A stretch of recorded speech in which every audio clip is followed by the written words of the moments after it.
अस्सलाम वालेकुम नाज़रीन। ट्रू क्राइम सीरीज में आपको फिर से खुशामदीद।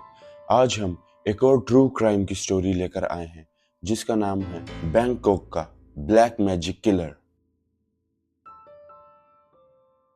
बैंकॉक एशिया का सबसे खूबसूरत मुल्क अपनी खूबसूरती, अपनी नाइट लाइफ और अपनी टूरिज्म के लिए बहुत मशहूर है।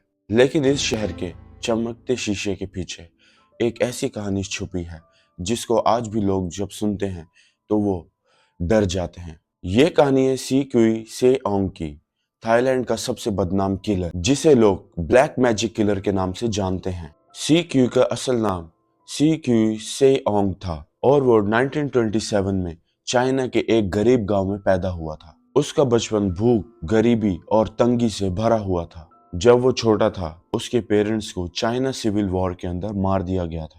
बचपन से ही उसका दिल दुख, तन्हाई और बदले की आग में भर गया था। दोस्तों, अब आ गया था 1946। चाइना के अंदर जंग जो है वो बढ़ रही थी, तो सी क्यू ने फैसला किया कि वो थाईलैंड चला जाएगा ताकि वो एक नई जिंदगी की शुरुआत कर सके। लेकिन किसी को क्या पता था कि वो अपना दुख और अपने दिल का अंधेरा साथ लेकर जा रहा है। थाईलैंड पहुंचते ही थाईलैंड के एक छोटे से शहर नंतापुरी में उसने एक मजदूर की नौकरी करी। उधर लोग कहते थे कि सी क्यू एक आम इंसान लगता था, चुप रहने वाला और कम बोलने वाला। लेकिन रात को जब वो अकेला होता तो उसके अंदर का जुनून एकदम उड़ जाता। रात के वक्त उसको लगता था कि इंसानी जिगर खाने से उसको ताकत मिलेगी, और ये समटाइम्स लगता था कि ये शायद ब्लैक मैजिक का हिस्सा है। वो जो है चाइना के डार्क रिचुअल्स को फॉलो करता था और उसका कहना था कि अगर वो बच्चों के जिगर खाए तो उसकी लंबी उम्र हो जाएगी और उसे सुपर नेचुरल पावर्स मिलेंगी। 1954 आ गया था। थाईलैंड के पैराचुआकिरी खान के एरिया के अंदर अचानक एक जवान बच्चा गायब हो गया। जब वो बच्चा गायब हुआ तो पुलिस भी आ गई और पुलिस को उसके माँ बाप ने बताया कि एक अजीब सा आदमी उसके बच्चे के आसपास रोज मंडराता रहता था, जिसे लोग चाइनीज मजदूर या सी क्यू बुलाते थे। और जो बच्चा गायब हुआ था उसका थोड़े ही दिन बाद जंगल के अंदर डेड बॉडी मिली, और क्या था, उसका जिगर और दिल गायब था। और तभी पूरे शहर में एक अफवाह फैल गई, वो भी जल्द से जल्द, कि एक चाइनीज मैन जो है वो बच्चों को अगवा कर रहा है किसी ब्लैक मैजिक रिचुअल्स के लिए। उनको तो बहरहाल यही लगता था।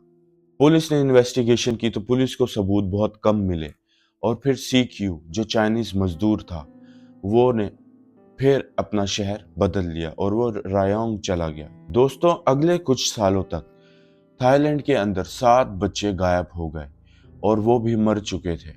और हर केस में एक बात बहुत कॉमन होती थी, वो आप भी गैस कर सकते हैं। जिगर और दिल बच्चों का गायब होता था। 1958 आ गया और सी क्यू जो चाइनीज मजदूर बन के आया था उसने दोबारा एक और शहर चेंज कर लिया और वो बैंकॉक के पास चला गया, थनबुरी। उसने वहां एक मैकेनिक का काम शुरू कर दिया और वो काम काफी टाइम तक उधर करता रहा, लेकिन उसके अंदर का शैतान अभी भी बंद नहीं हुआ। दोस्तों, एक दिन एक 8 साल बच्ची पार्क के अंदर घूम रही थी जिसका नाम संबून था। और फिर क्या हुआ, उसके पेरेंट्स ने देखा कि उनकी बच्ची के आसपास एक बंदा घूम रहा है या चक्कर लगाई जा रहा है, और थोड़े ही 5 या 10 मिनट बाद वो दोनों एकदम गायब हो गए। और फिर माँ बाप ने क्या किया, फिर से पेरेंट्स ने जो है वो पुलिस को बुलाया, और पुलिस ने जैसे ही इन्वेस्टिगेशन की तो उन्होंने एक घर इन्वेस्टिगेट किया। जैसे ही वो अंदर गए तो एक बच्ची की लाश जली हुई मिली, और वो बच्ची की लाश संबून की थी और उसका भी वही जिगर निकला हुआ था। पुलिस ने इन्वेस्टिगेशन अपनी जारी रखी, तो जब एक मैकेनिक से पूछा गया तो उस मैकेनिक ने कहा कि सी क्यू को उसने देखा कि वो पेट्रोल पंप से पेट्रोल ले रहा है उस ही दिन।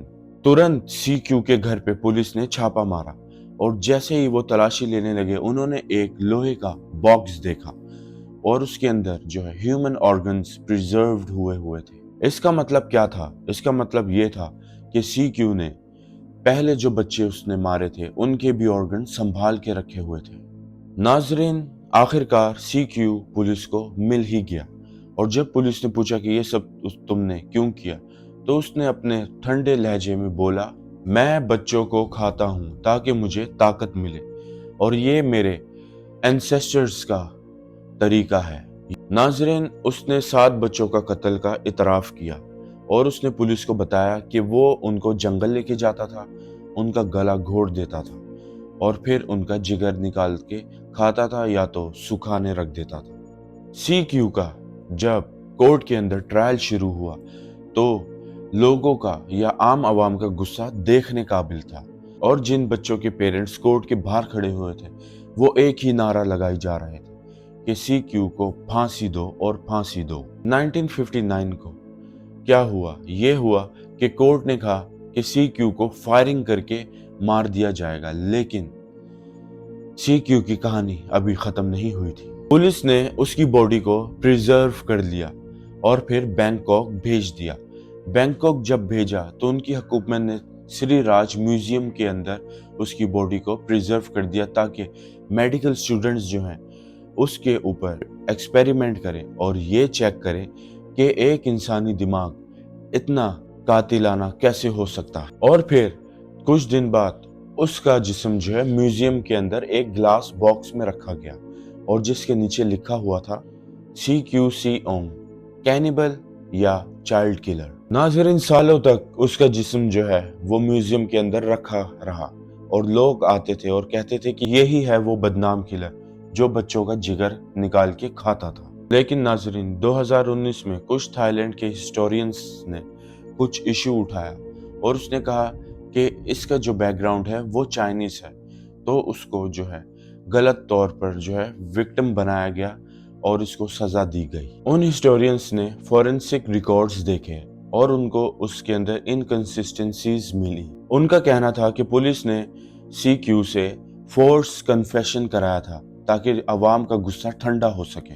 जब इसके ऊपर ज्यादा डिबेट होने लगी और एक इशू खड़ा हो गया तो फिर गवर्नमेंट ने ये फैसला किया कि उसकी बॉडी को म्यूजियम के अंदर से हटा दिया जाएगा और उसकी बॉडी को फिर दफना दिया गया तकरीबन 60 साल बाद। दोस्तों, सवाल आज भी वही है, क्या सीक्यू ने वाकई बच्चों को मारा था या नहीं मारा था, या उसका एक औरा था जिसने उससे ये सब करवाया? दोस्तों, सच क्या था कोई नहीं जानता, लेकिन जो भी हो, बैंकॉक का ये केस एशिया का सबसे ज्यादा मिस्टीरियस और हैरत अंगेज ट्रू क्राइम केस बन के सामने आया। 1950s और 1960s में ये केस जो है न्यूज हेडलाइंस बनता रहा और न्यूज चैनल्स ने हेडलाइंस लगाई कि एक कातिल जो बच्चों का जिगर खाता है या ह्यूमन ईटर। लोगों ने अपने बच्चों को और हिफाजत में रखना शुरू कर दिया और उनको बाहर भेजने से मना किया और जो भी थाईलैंड के अंदर चाइनीज इमिग्रेंट्स आते थे उनको लोग शक की नजर से देखने लगे। एक आदमी के कत्ल करने से पूरी कौम का इमेज खराब हो गया। अगर आज भी आप बैंकॉक के ओसी श्री राज म्यूजियम के पास जाएंगे तो अक्सर आप लोगों को कहते हुए सुनेंगे कि लोग कहते हैं कि ये सीक्यू का भूतिया घर है और कुछ लोग कहते हैं कि वहां पर सीक्यू की रूह अभी भी भटकती है और वो बच्चों के जिगर अभी भी तलाश करती है। लेकिन हमें सच का क्या पता। सीक्यू की कहानी से हमें यह तो पता चल जाता है कि जब इंसान दुख में, अंधेरे में या तन्हाई में रहता है, या तो वो दुआ करता है या तो वो शैतान बन जाता है। ये थी थाईलैंड की या एशिया की मैं कहूँ ट्रू क्राइम स्टोरी।